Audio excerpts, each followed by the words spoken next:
It's time for another Technical Tuesday. My name is Aaron Montel from Macro to Mortgage.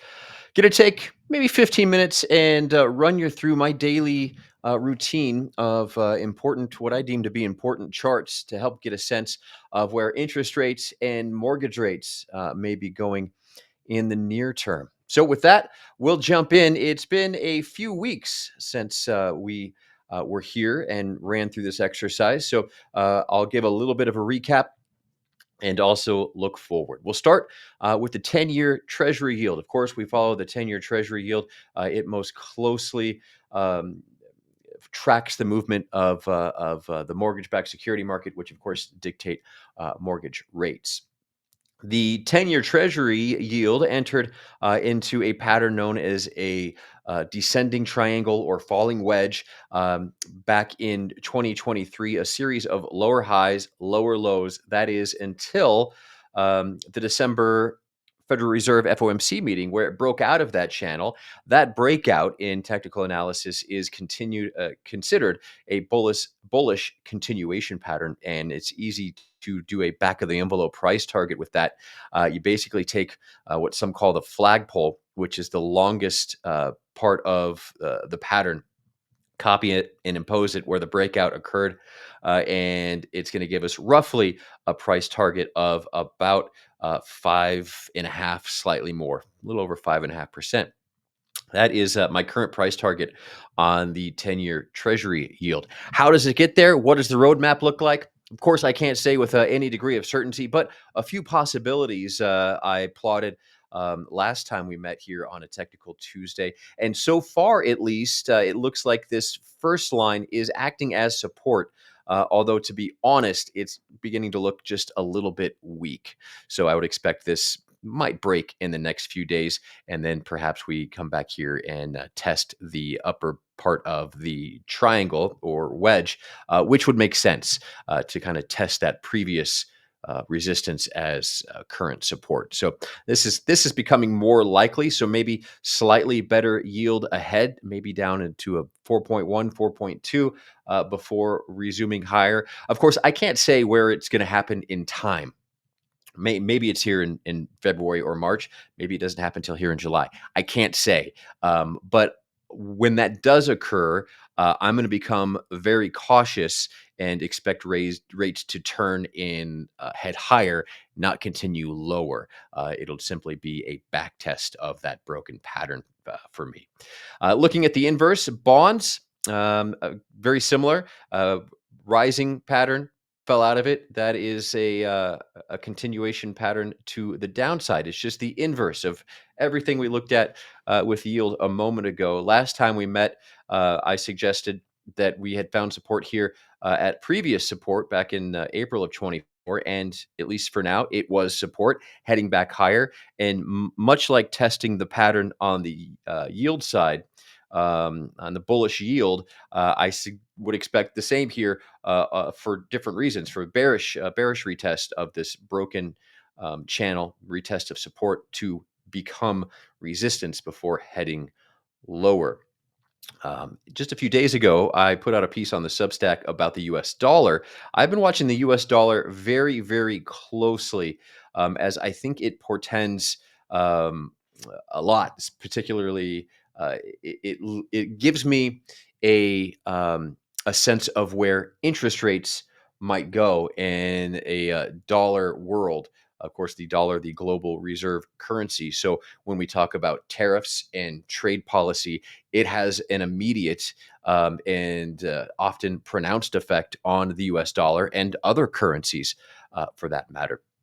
Back in September, or late September, early October, entered a pretty parabolic move higher for the US dollar. And that did subsequently break in January. But earlier this week, when we started the week talking about tariffs that were on and then off, um, you'll look, there's a perfect retest of a broken trend line. Previous support became resistance. It seems that dollar might move lower back down here to 106, 107, kind of test this horizontal support and go from there. Although if you can kind of imagine a half circle here, that is a bit of a bottoming pattern. And with that, I do think that the dollar will head back up to those 2022 highs around 114 sometime this year, in the coming months, actually. Will it head higher? We'll see how it gets there, but I do expect it to get at least to 114 in the months ahead, but maybe a little bit of a retracement here first before heading higher. That is what I expect. Also, we look at gold. Gold is just gold's had an interesting time over the last few months, and I don't claim to be a precious metals expert, although I do track the price of gold. And typically, the relationship we observe between gold and the US dollar is one of negative correlation.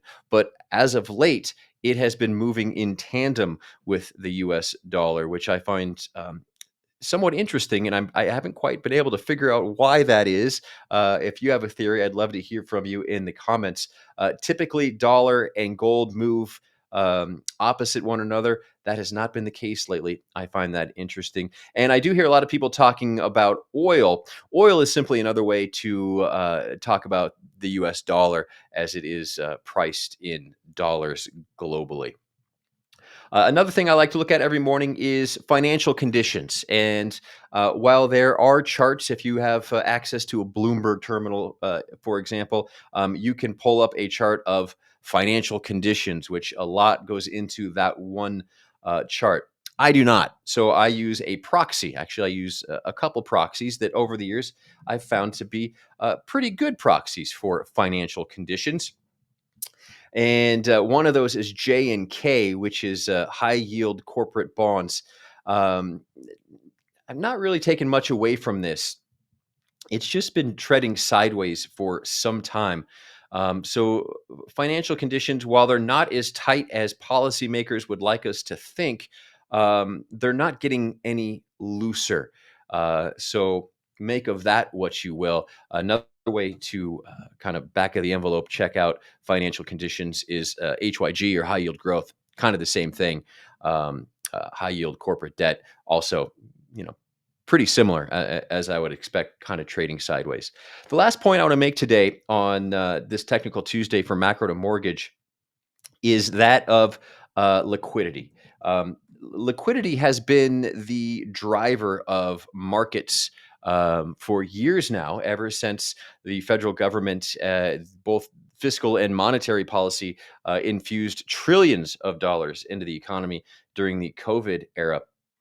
And an interesting development has happened this week. The reverse repo facility, which, if you're unfamiliar with this, this is basically, in sum, there's more to it than this, but uh, quick explanation is that the reverse repo facility was made to house excess liquidity on an overnight basis and pick up just a little bit of return.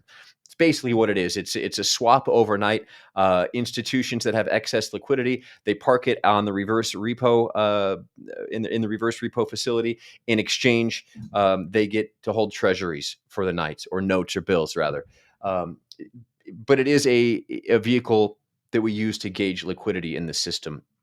The height of COVID liquidity injections, the reverse repo facility, 2.5 trillion with a T dollars.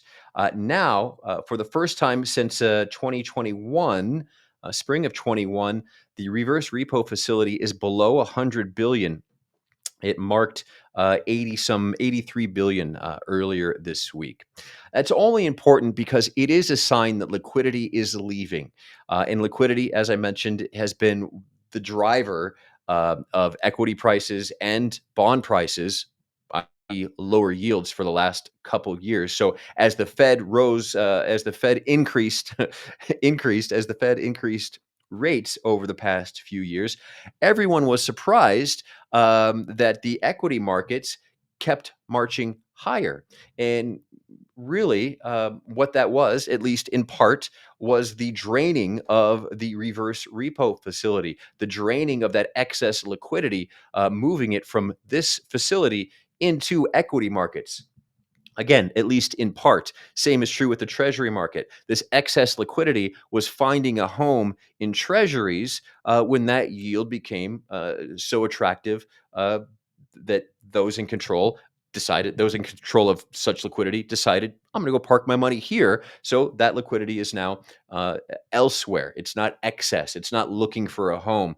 And so I mention this because that excess liquidity has provided some demand for treasuries, which has perhaps, in part, helped to put a lid on treasury yields.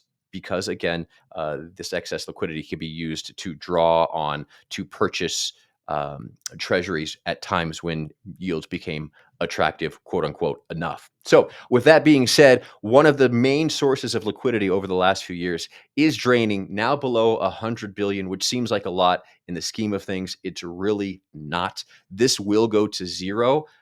When? Can't say, but it will go to zero. The effects will be less liquidity in the system. And so there'll be less dollars, less flows, providing support for all markets. That is really what I think the main takeaway from this short video should be. Mortgage rates, what do I expect? Well, let's jump back over to the 10-year Treasury, and I will tell you exactly what I think mortgage rates will do. Um, I've drawn it out here for you. Like I said, a couple possible paths, and it's beginning to look like this pretty insignificant level of support will probably break in the coming weeks or days. That's becoming my base case, in which case I would expect a retest of this broken trend line. So lower mortgage rates in the near term. However, I'm going to be watching if when price does in fact touch and retest that broken trend line, if it even gets that far, I'm going to consider that a warning, and I'm going to expect higher yields from there. And the pieces seem to match up at this point. They're not perfect, but if this needs to retest. If the 10-year Treasury yield needs to come down and retest this 4.1, 4.2 level, while at the same time bond price needs to come up and test this 110, 111 level, while also at the same time, the dollar, where did my dollar go? At the same time, the dollar, may come down and retest these levels and noodle around down here for a while.